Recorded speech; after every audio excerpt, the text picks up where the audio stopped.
Paulo Contis at Yen Santos hiwalay na? Welcome back sa M Gadgets channel.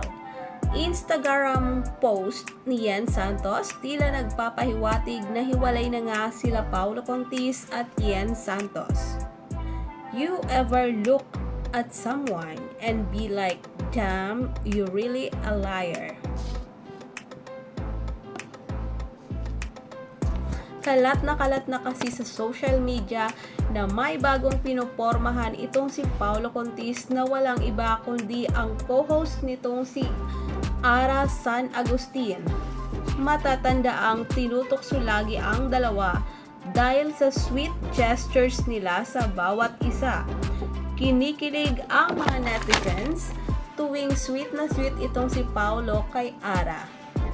Ayon nga sa isang reliable source, ay sumasama pa itong si Paulo Contis sa isang out-of-town show ni Ara San Agustin.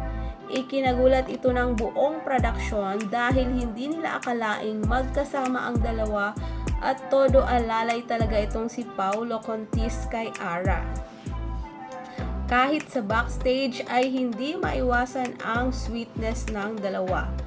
Ayon sa mga staff ay tila binabakuran na ni Paulo itong si Ara San Agustin.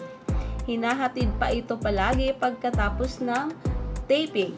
Ayon sa mga netizen, kung totoong nagkakamabutihan na ang dalawa, paano na ang girlfriend nitong si Yen Santos?